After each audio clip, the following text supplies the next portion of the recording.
Good evening. Having a great day? Having a great day? Are you feeling on top of the world? Are you feeling on top of the world? Clap your hands if you are feeling on top of the world. Come on. Now, I hope this is the microphone that's relaying it to you and it's not my loud voice. But today is a very special evening. Mostly gentlemen and ladies, I know the drinks are very enticing. I'm not that bad either.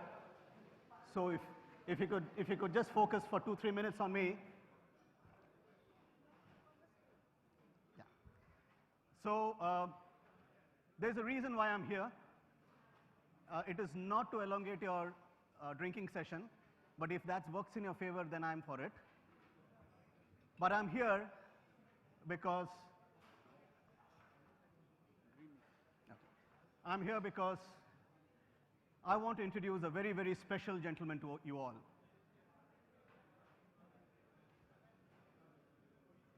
I'm going to ask a few things out here, okay? It's more like a quiz, but let's see how many of you get it right. What does this figure mean to you?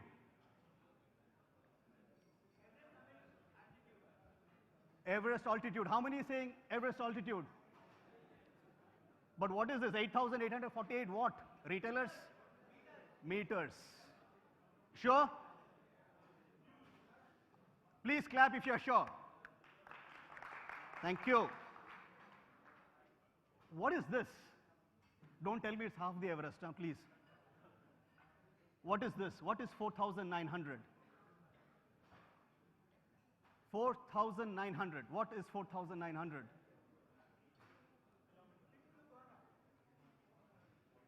The number of people worldwide who've summited the Everest since the very famous duo who did it.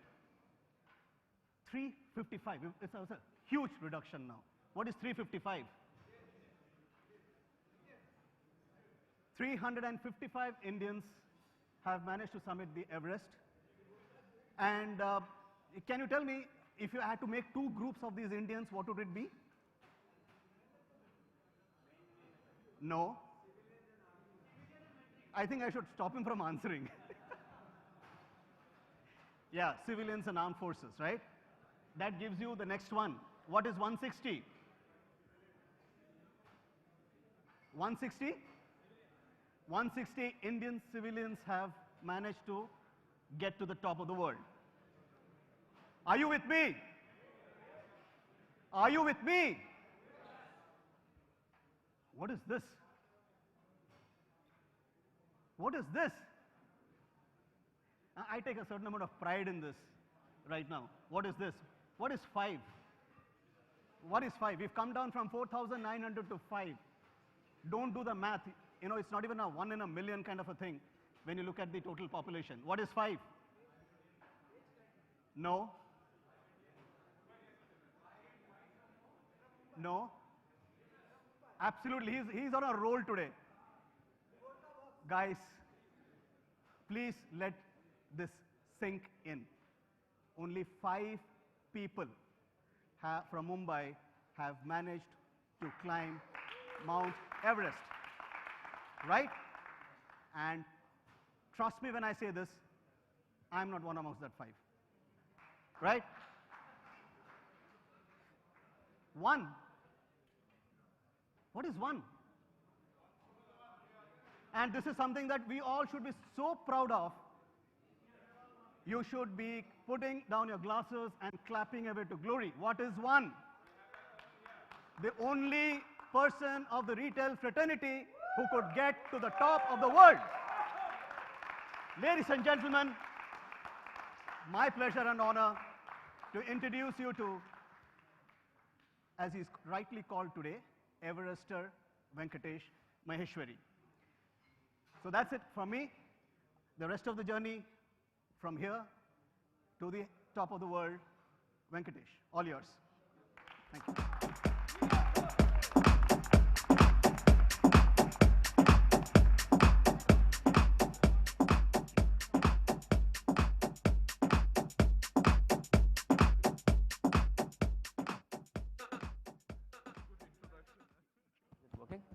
working? Is there sound? Yeah, okay. Thanks, Siju. Tough task Rai gave me. This is, I put 18 months into this, and I don't even have 18 minutes. I've been given 15. This is my 18 months of effort. I will try to make it in 15, but a bit more minutes if I need to. Because I really want to tell a story. I really want to tell a story about dreaming. My unconventional dream.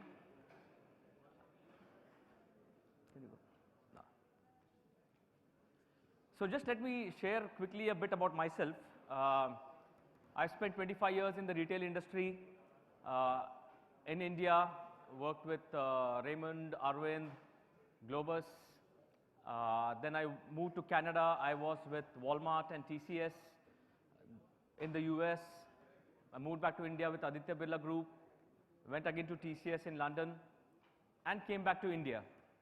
Again, probably a question why people ask me, why did you come back from Canada being a citizen there, and then why did you come back from London? I probably now just have one answer. Maybe the mountains were calling me. That's my only answer.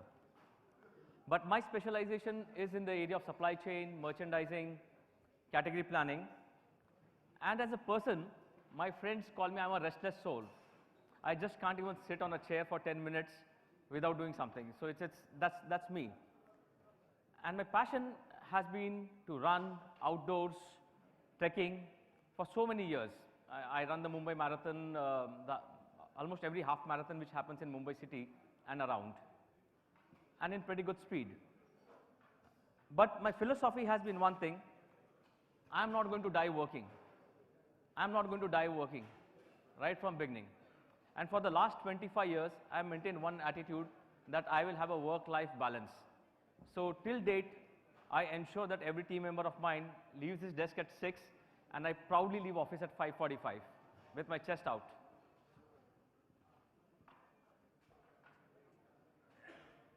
Personal values, I live with 3 things: my family, the most important for me; set of friends who are here, who have been trekking with me, working with Ravens and working with Aditya Birla Group; and my faith. I'm and it has become very strong, especially I've come back from Everest now, but I know how my faith helped me in this journey. So today, I'm just going to quickly talk about a dream, what I did to prepare, and let me assure you one thing. I have a visual treat for you. I have a visual treat of mountains which you have never seen before. So wait to enjoy the moment. My dream, I was trekking in the Everest region in 2009, and this is Everest right behind. I was on a trek for Everest Base Camp, and this is the view. And this is when I had a dream to climb Everest, but I never had the guts. I never had the guts because I come from the Marwadi community, you know. So always Bachman say, I had a classification, this is for us, this is not for us. I wanted to learn music. My mom told me, this is not for us. This is not for us. But so I had the fear that, okay, I'm a good trekker. I've done a lot of trekking in worldwide, but climbing is not for me. And moreover, it will take 70 days of training in Himalayan Institute of Mountaineering, or in Nehru Institute of Mountaineering, I'll have to spend 70 days, 35 days twice. I just don't have the time working as a senior management. I figured out a way. I'll discuss that.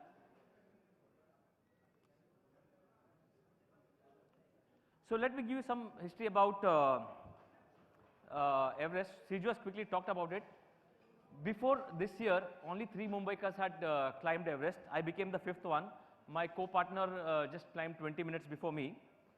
There have been about 300 deaths of people who have been climbing, many of which bodies still lie on the trail on the Everest. And of course, I became first from the Aditya Birla Group, a proud employee of the group. And I became the first male from the Marwadi community worldwide. So this was a moment of pride for the community also. That the community, somebody wrote on a WhatsApp about a blog note about this, and within half an hour it went viral, because a community which is typically known for financial excellence, business excellence, academic excellence, when it got a news like that, they really took it very well. So we were 10 people group on climbing Everest from various nationalities, 2 Indians and 8 from other countries. 5 of them had taken were single, 2 of them had taken a break from the jobs for a year just to climb Everest. 1 of them was single and had taken a break. So I left with both. I had a job, I had a family, and I'm glad when I came back to office, my room was still there. So I'm probably the first climber in the world to come back with a job and a family. Oh, sorry.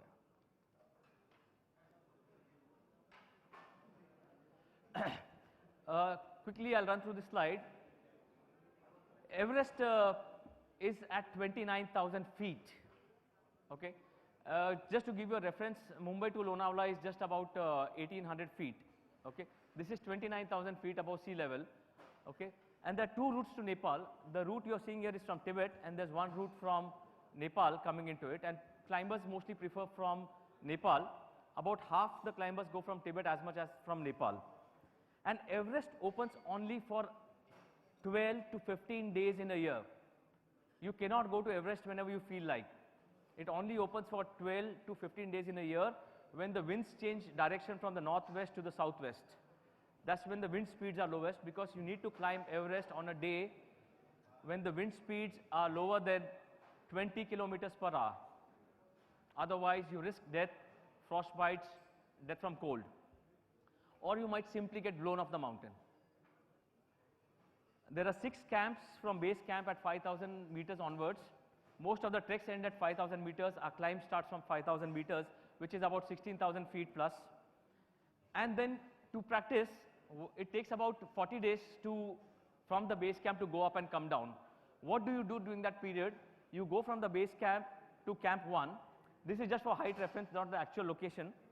You go up to camp 1, and then you come down again.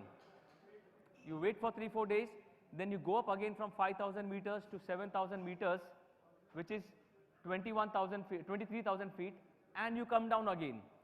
This is a process by which your body gets adapted to high altitude. Okay? And the wind speeds on Everest can be anywhere between 0 to 80 kilometers per hour. So you have to be very careful on the day you are going up. And the summit night is a very, very technical peak. It's a very, very technical peak in terms of you need to know your eye sacks, you need to know to use your jumars, your crampons very well. There are vertical slopes which you need to climb on Everest. The known dangers which I know about, since 18 months I made the plan, I discussed with my company about, and they really supported me, the group, to chase my plan. But this is something you research up and you know about Everest, right? The biggest thing is frostbites. Cold, extreme cold. Frostbites is nothing. You catch cold, you wake up in the morning and you find your hands and toes are blue. And you better run down as fast as you can to avoid amputation, and which is a common thing which happens. I don't want to disturb people right now, but it's a common thing you see on the mountains.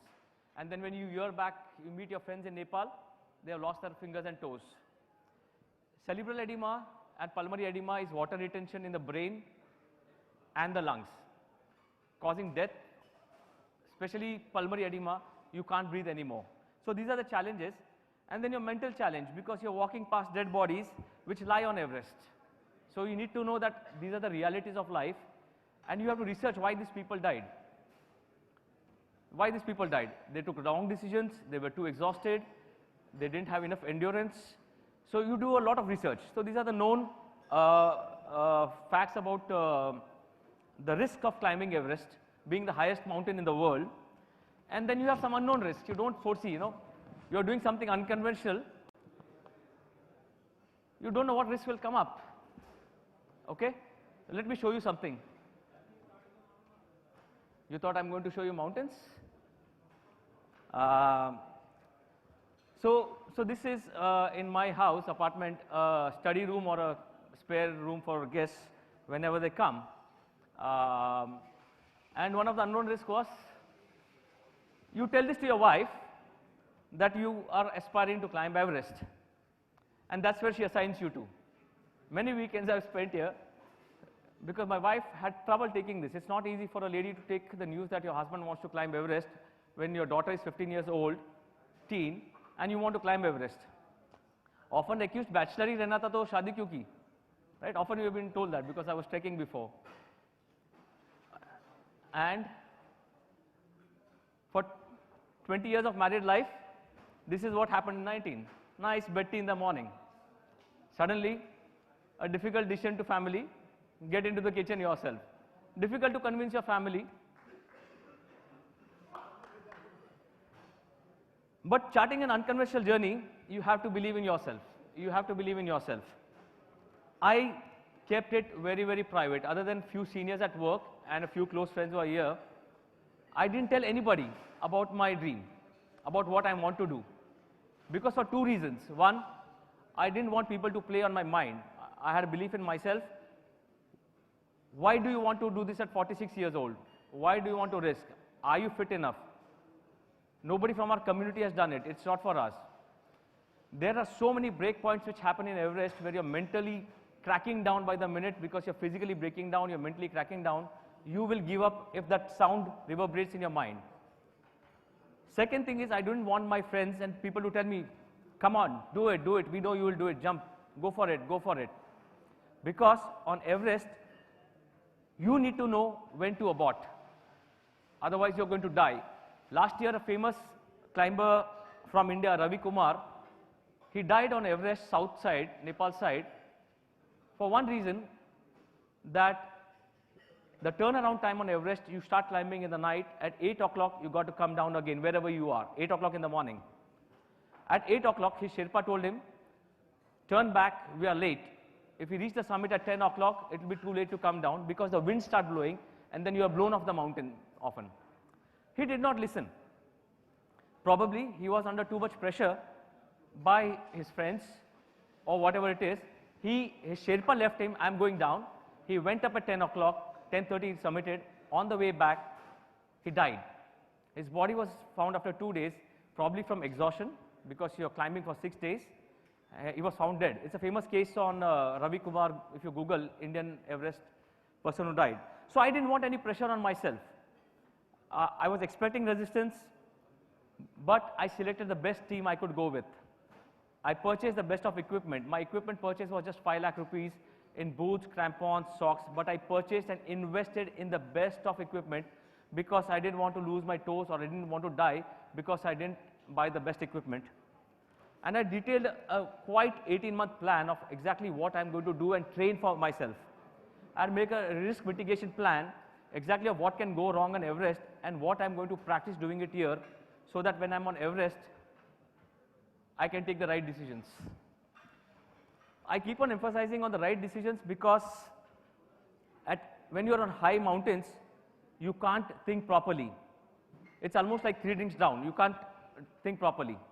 Because whatever oxygen you get, the body first gives it to the heart, the remaining oxygen goes to the brain, and whatever balance is there, if at all is left, goes for digestion. That's why you don't feel hungry on the mountains, on high mountains, because there's no oxygen. The body says, I don't have enough oxygen, shut down your digestion system. That's what it does.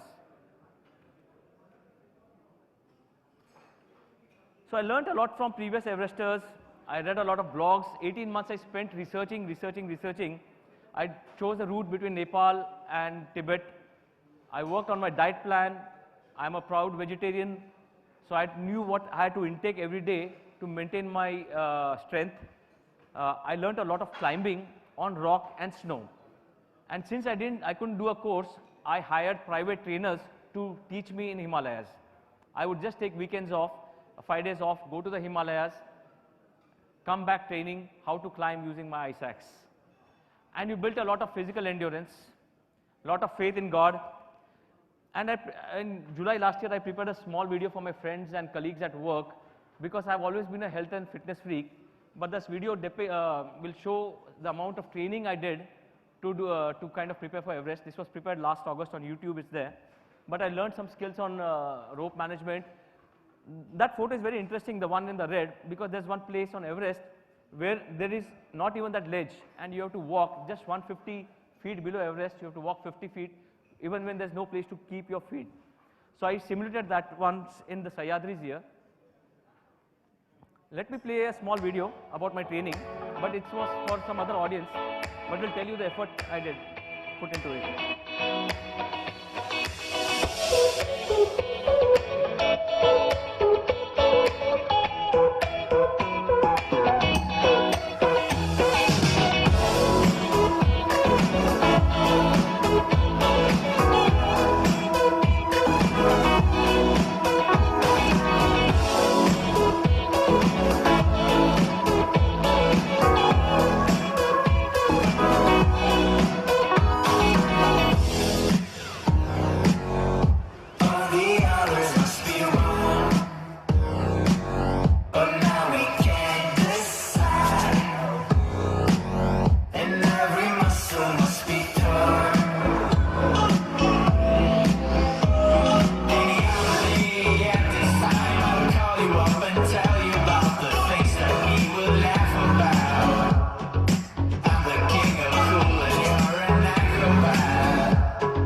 I'll skip in the interest of time. I'll come to the Everest part. But yeah, the message there was it's never too late to start. It's never too late to start, guys. Coming quickly to a bit about Everest and my time there. I reached from Kathmandu, I reached the Tibet base camp on April 16th. Everest behind looks very close, but this particular tent was mine, going to be my base for the next 35 to 40 days, was going to be my base. What I learned here is some new skills, one, that nature rules. Anytime there will be a snowstorm, don't do anything stupid, keep your body warm because you need energy for 35 days. Nature rules, don't try to be a hero out there, okay? Second thing is, you need to learn new skills on the go, okay? When I say on the go and to go, let me explain what I mean to go. So in China, you cannot defecate in the open. It's not like that, right? On any other mountain, you can't defecate in the open in the morning. Nor can you defecate in the ground, make a hole and do that because you're spoiling environment. So the team there puts up a drum, a big drum, barrel, a blue barrel, and then they put two big stones on side of it, and the stones are not flat, right, all over. Now, you can do your morning job in the Indian style or the Western style, right? You sit nicely, comfortably and do it, or the Indian style, you sit cozy and do it. But when you have to squat the sumo style, almost like 3 feet, and do the morning job, it takes a hell lot of effort. It's not building squats, but you know how to squeeze your intestines doing the squat. It's tough, and you need to do that 35 times during that period. It's really tough. So you have to learn new skills on the go. This you didn't plan for. This was the advanced base camp at 21,000 feet. Clear loss of appetite. You can't intake any more food. To finish a cup of water, it used to take me 45 minutes, which I couldn't do, and then I would add some tang or something to finish that. That's the amount of body resistance to take any water, forget food. That's what happens to your body. And because you can't eat, you're losing energy by the day. You can't sleep, and you're coughing all the time. That's Mother Nature ways of giving you a cough, saying get out of here, you don't belong here. You don't belong here. So you develop a cough. Till you get out, it doesn't go away. And most important thing is, anybody knows what a normal heart rate is? Anybody to answer? Simple question, heart rate. Your resting heart rate is 60, because when you sleep in the night. Why do we monitor heart rate? Because it's the amount of effort the heart is putting in to pump blood. The minimum heart rate even at night used to remain at 100. Minimum heart rate was 100, means the heart is working so hard, you are getting exhausted. You are getting exhausted by the minute. By the minute. It's a very, very technical climb. From base camp to camp 1, I'll be playing a short video. But from here, a little upwards from here, you start taking oxygen. Because the oxygen is so low, you start taking supplemental oxygen. But the challenge is you have only 6 cylinders, or sometimes less, which you have carried first in the rotation and kept at the advanced camp, to take up from here to go to the summit and come back. And what happens if you run out of oxygen? You don't come back. You can't come back. 99% of the people will not come back if the oxygen fails over 8,000 meters. And this is the route, which is a 45-degree, 7 hours like this in the snow. And this is very important for startups. This is the first of the many give up points which come to you. You know, every time you are saying, okay, I should give up now. This is not for me. And the best decision I did was not tell people about my plans. I didn't tell my parents. I didn't tell my sisters. Nobody in my family knew about this except my wife and my daughter. So I had heard about different things, and a lot of bad news was coming at the expedition. The first death this season was not of somebody dying from a cardiac arrest or from an edema or a fall. The first death was from a climber, Simon Terra from Italy, who was climbing Dhaulagiri peak in the previous video you would have seen. He got blown off by the wind from his tent along with his tent. He got blown off on the mountain, because this is what the slopes are placed at. So bad news comes, but you have to learn to be wiser, to be on alert. So what I did was, me and my tent partner, because after this camp there's no place, enough place to keep tents, park the tent, so you share the tent with somebody. We would sleep by turns. The bare sleep, so that we alert that the ropes are not getting loose somewhere. And as an up, you get closer to your destiny, it gets only tougher and tougher. You think it will get easier, but it gets tougher and tougher. This was my experience on the Everest. And your execution speed has to be brilliant, because again, as at 6 cylinders, you need to walk at a certain space. You need to go up before the wind starts, because the problem with wind is you may not necessarily get blown off, but the minus 10 or 15 degrees which is there becomes and feels like minus 30 or minus 35, which leads to frost bites. So you don't want to do that. And you need to have faith in your team. You start with a team of Sherpas and climbers. You need to have faith in them. So this is not a photograph I've taken at an angle. That's Everest from Camp 3 at 27,000 feet on my summit night. You can look at the clouds below, down here.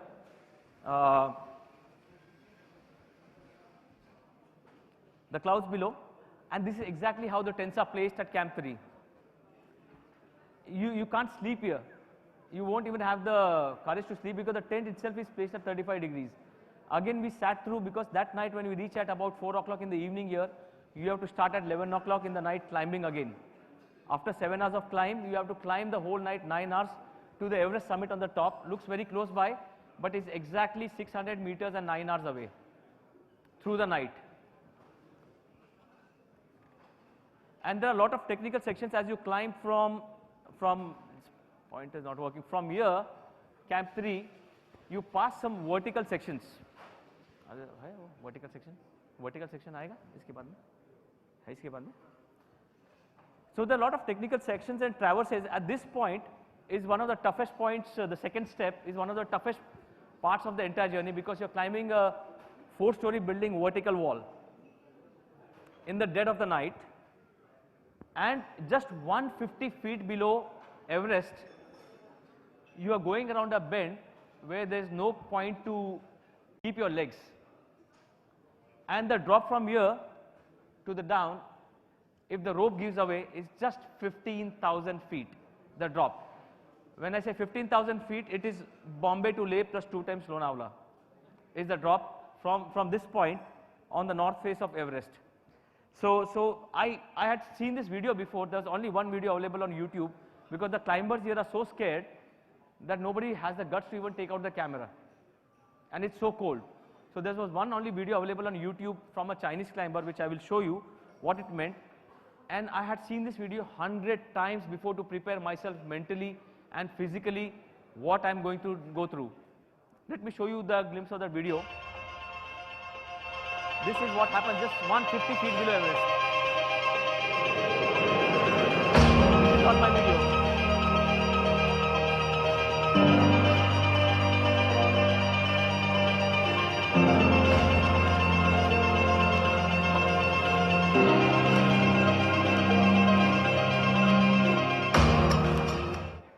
And this is what exactly happened to me at that exposure. Because it's a bend, you don't see some other climbers coming from the other side. There's no place to step, and as it happened to this climber, even I found somebody coming down as I was going up. And then I had a nightmare of a time. To be honest, on my blog I have written that when I crossed it on the other side, I first validated that I did have a heart attack. It was so bad. And I can't even do anything. How I traversed that, only I know. And before you can celebrate, because you have almost done to Everest, you know you have to come back on this route. So that scares you out.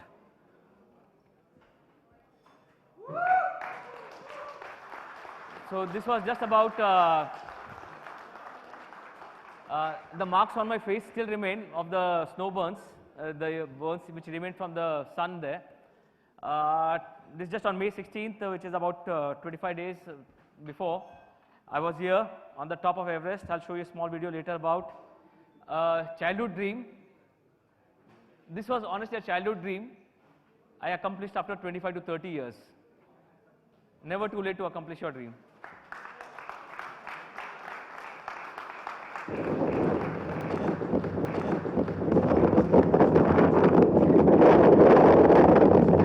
is the base camp.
And all of this credit goes to my wife,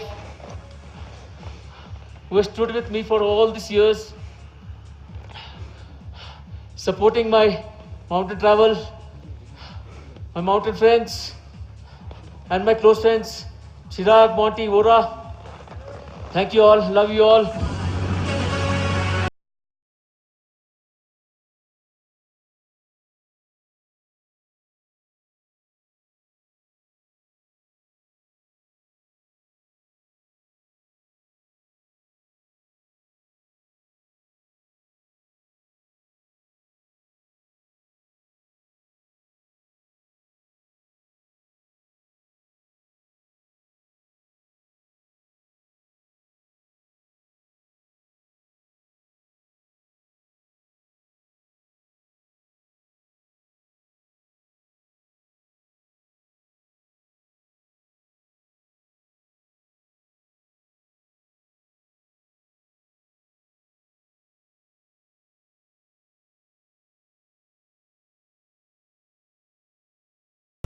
This is a view of the, it was cold at the base camp always cold at 5,000 meters, but there was a good incentive in the cold and pee in the night to see the sky.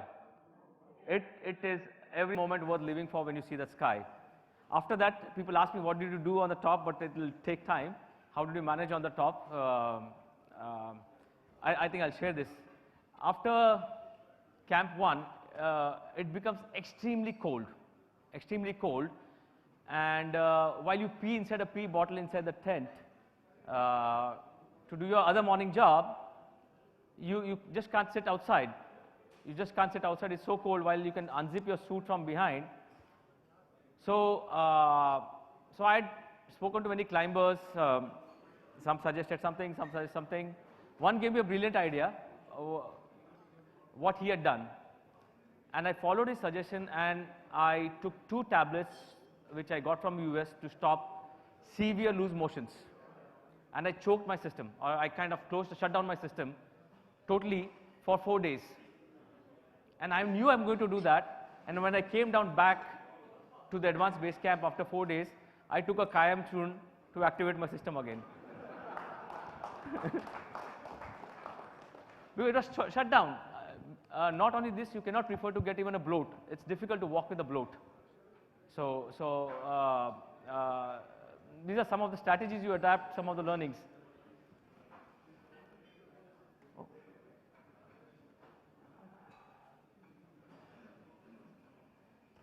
Learnings, Nanda Devi, in this, I've been a trekker.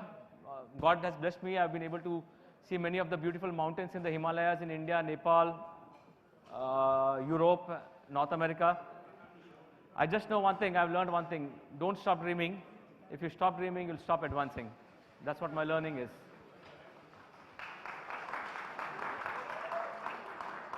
This was our tents, and these are what you see dots are the beautiful heavenly skies. Beautiful heavenly skies which you see every night. I just want to end with a small, on a lighter note. You know, last year, me and Chirag, my friend, we have been trekking for many years together. We were we had done the Annapurna trek together, and we were back in the Nepal airport lounge, having some beer, and it was a 3-way sofa. So 2 of us were having beer, and there's a Nepali guy sitting there, and we have beer, and we start having a friendly chat. So bola kidhar se? So we said India se. So he said, asked, अच्छा मेरा नाम प्रमोद पौडवाल है, मैं तो business करता हूँ Singapore में और मलेशिया में. गुड, आप लोग कहाँ से हो? इंडिया से. तो वी आस्क्ड नेम, तो चिराग सर, I'm चिराग शर्मा. तो बोला कहाँ से? तो बोला अच्छा मैं हरियाणा से हूँ. मेरे को पूछा नाम क्या है? नाम तो मतलब वेंकटेश. मद्रासी? नहीं, मारवाड़ी हूँ मैं. मारवाड़ी इधर क्या करता है? तो and Nepal, all the business has been taken over by the Marwadi community, and he had become friendly, but still एक taunt मारा. जहाँ ना पहुँचे गाड़ी, वहाँ पहुँच गया मारवाड़ी. तो and incidentally, I was in Tibet, and Chirag wanted to also aspiring to climb Everest, couldn't make it this year. Probably we wish him luck for next year. He said, I'm missing mountains, let me go to the Nepal side Everest base camp again, and we had done that before. So he came back in the same lounge. He met Pramod again this year while he was coming back to Mumbai and I was in the Tibet base camp. And he took his number this time down. And when we came back, Chirag sent him my photo saying, "Yahan nahi pahunchti gaadi, yahan bhi pahunch gaya Marwadi." So just a kind of, we got even with him after 15 months. So that's it. But yes, it was an unconventional dream coming from my community. But I had a passion. Without the passion, I couldn't go through the pain I went through. I had a belief in myself.